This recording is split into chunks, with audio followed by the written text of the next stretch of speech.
Hey guys, how are you doing? It's Lorenzo, and I'm truly happy in having you here today. I just want to say to our new subscribers, if you are new to this channel, you can go ahead and subscribe. And please remember to turn on those notification bell so that every single time when I upload a new video, you're able to be notified.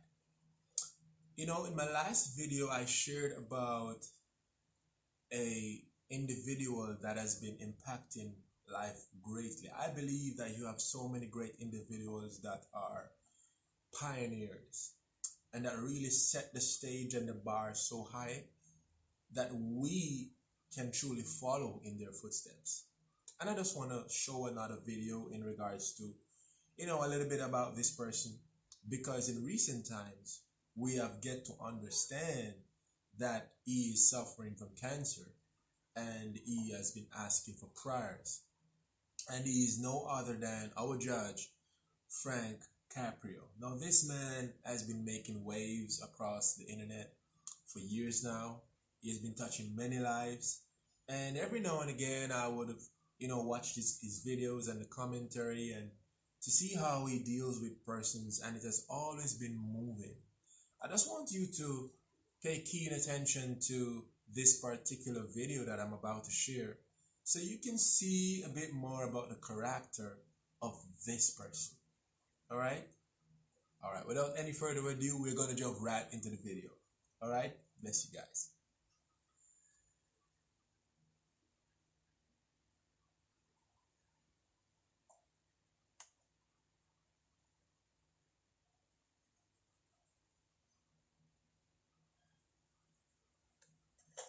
Susan Camera Cook. Susan? Susan, who's with you today? This is my daughter, Yeah, what is your name? Michaela, How old are you, Michaela? 19, Are you in school? Where do you go to school? Rhode Island College. Oh, really? What year are you in? My second year, Oh, your second Yeah. year. Okay, and what are you studying? medical imaging. Well, your mom is charged with going through a red light on Pleasant Valley Parkway and Valley Street. You know anything about this? Yeah, I was driving the car. Oh, you were driving. You know everything about it. Guys, I just want to point something out to you that the presence that he shows is so infectious, because a lot of times when persons hear about judges and courtroom setting and all of these things, there's nervousness that sets in, and so you're wondering what's going to happen. Am I going to pay a big fine? Am I going to be penalized so harshly? All of these things have set in. I know I've been to a setting where I've observed and see persons that are being so frantic because they seriously can't believe that the judge would have placed such a big fine. So just observing him and realizing how he is speaking with them, he's speaking with them with so much grace, with so much respect, with so much empathy. And right away, if they had a certain belief or thought process about a courtroom setting or even about the judge, right away that would have been subsided.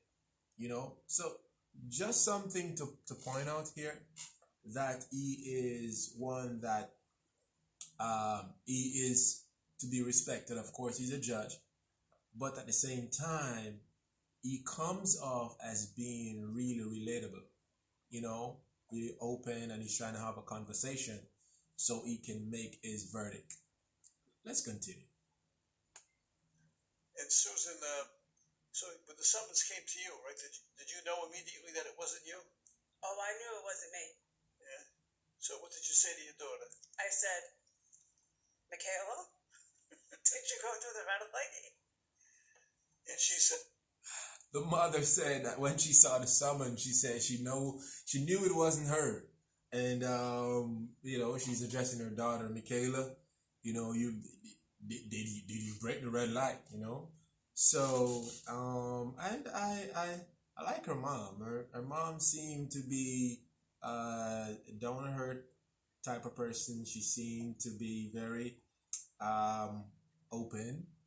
Not just because she's before the judge and she's on camera, but just watching her demeanor and see that she tries. You can see that she honestly tries to do what is right. Let's continue. Ed? She's like, well, it was yellow. I'm like, and yellow means slow down. Good for you. So that's why I'm making her come. Well, I want to congratulate you because I can't tell you how many times parents come in and they don't bring their children in, but the children are driving the car. Oh, no. And that upsets me, but not you, right? Not me. Not you. Right? You lay the law down. I tried. How many children do you have? 2. And Michaela, is she younger or older? She's the oldest. Oh, you're setting a bad example. Oh, my son knows that. We're going to take a look at the video. Guys, I don't think persons will understand the importance of this. Even though it's a courtroom setting, I want you to pay key note of some things that the judge is saying and the response from the mother. Because he said many times there is an incident as an infraction, and when it is expected that both parent and child should come in, sometimes it's only the parent, and hence the judge will have to request for the child to be brought in. I know they're adults, and for the most part, for whatever reason, the parent would have let them stay home. And notice what the mom says. The mom says, nope, not me. She's going to come.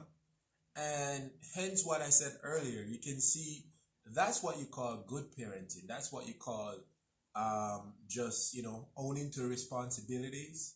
So, even as she's young and maybe this is her first infraction, she understands what is expected from her. God forbid anything that happens as, where mom gets older and so on, her mom would have taught her a valuable lesson. And this is something to take keynote of. And thumbs up to the judge. You can see that he's a family man too. And he's trying to send a message as well as to what is expected and never just take it for granted. All right? So let's continue. Okay. So I want you to look up here. We're going to show you a video of the light on Pleasant Valley Parkway and Valley Street. Wow, look at the weather. The light is yellow. It's red.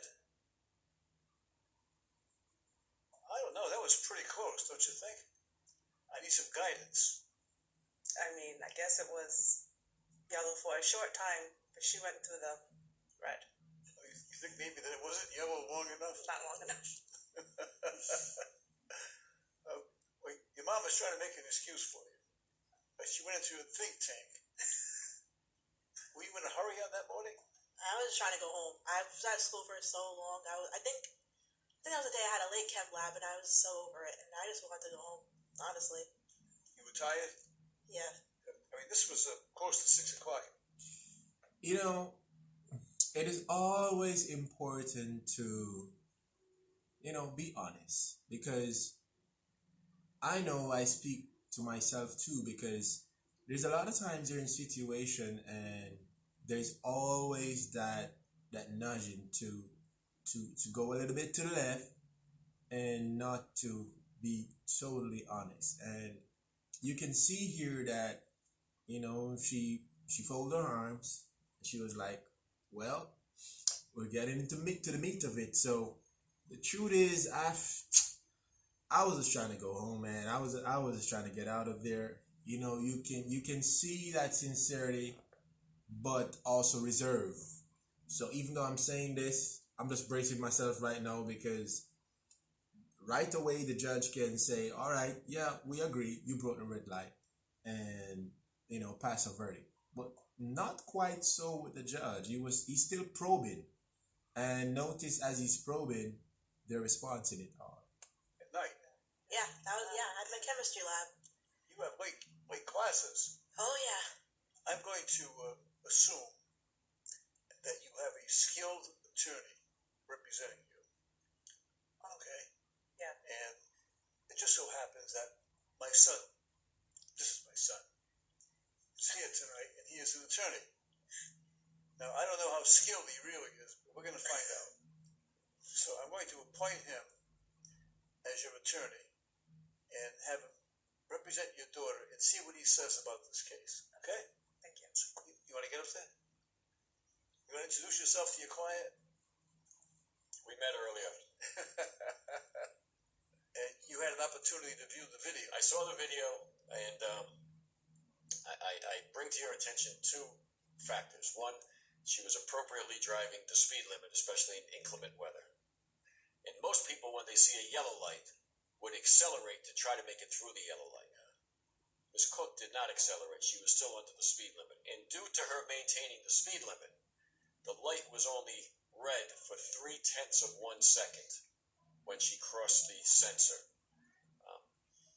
And as Your Honor knows, but I'm not sure if my client knows, that the law allows the light to be red for 0.2 of a second, and you can still go through it as long as it's 0.2 of a second or less. So clearly, if she was like most other drivers, she would have accelerated to greater than 25 miles an hour and made it through the light in 0.2 of a second or less.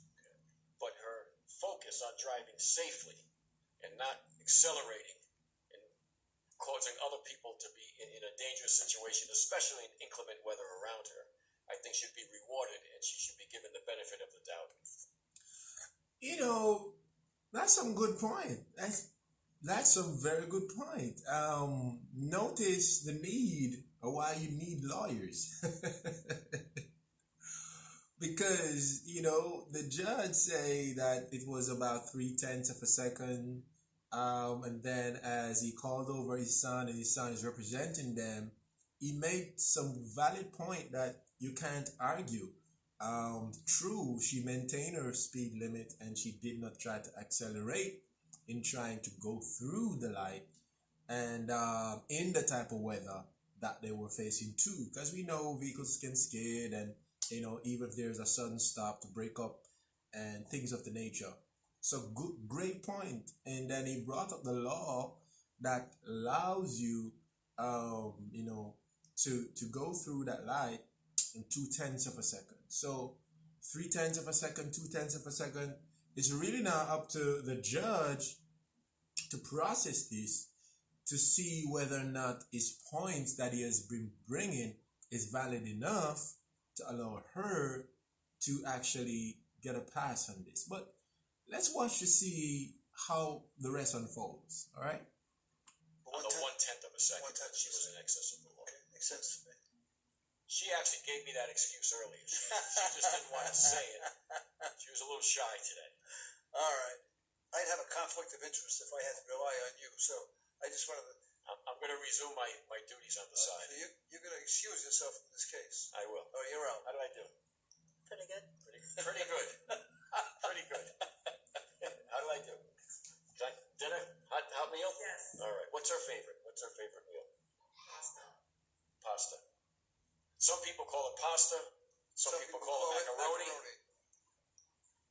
What do you put on the pasta? She loves her Alfredo. Alfredo. Okay.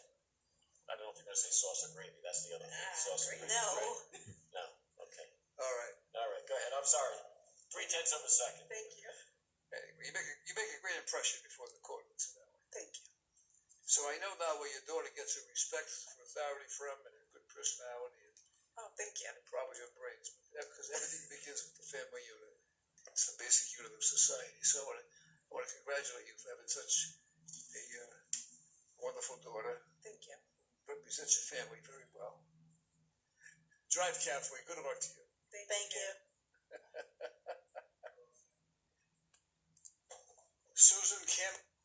Guys, like I said before, I want just for you to understand the type of person that Judge Frank is and why, you know, I felt, you know, so uneasy when he put out that video in asking for prayers, because not a lot of time you come across persons like these in a lifetime that they are sitting in a seat that they will serve justice, but at the same time you can find some message that is of substance that will reach you. And just what you saw unfolded was, to me, it was very beautiful. It was very telling. You got the details of it. You saw how he responded, and he wasn't trying to just say, "Hey, I'm in a good mood today. Go ahead. Pay that, or you're relieved from the fine." There was a step-by-step process that unfolded, and he commended the mom where commendation was needed. And I think we need to do that at times, because we're living in a world that is so aggressive in just coming at you with what is supposed to be and why you're not, and all the different things and challenges that parents face, children face, and even the justice system face. And I think this was a beautiful display of all of that, smashed into one. But at the end of the day, you can feel relieved that it was handled perfectly. Even the son, I don't know if he has just finished his bar, being inducted as a lawyer, but he did well in terms of bringing up those points, and actually putting it out there to the judge and to us, so that we can see for ourselves valid points being made. And like she said, just 1/10 of a second. And so it's really up to the judge at that point to pass the verdict. But at the end of the day, even if you paid a fine, you can't left the courtroom feeling, "Oh my God, it was unfair. It was disgusted." If you feel that sort of way after leaving, then the message would not have been sent. I'm just hoping that someone finds, something meaningful that came from this video just now. And again, all prayers for Judge Frank. I hope that he recovers well soon, and he can be back on the seat and continue to impact lives. And this was surely a blessing for me, and I wish you all the best. Again, please remember to share this video, like, and subscribe. I'll see you soon.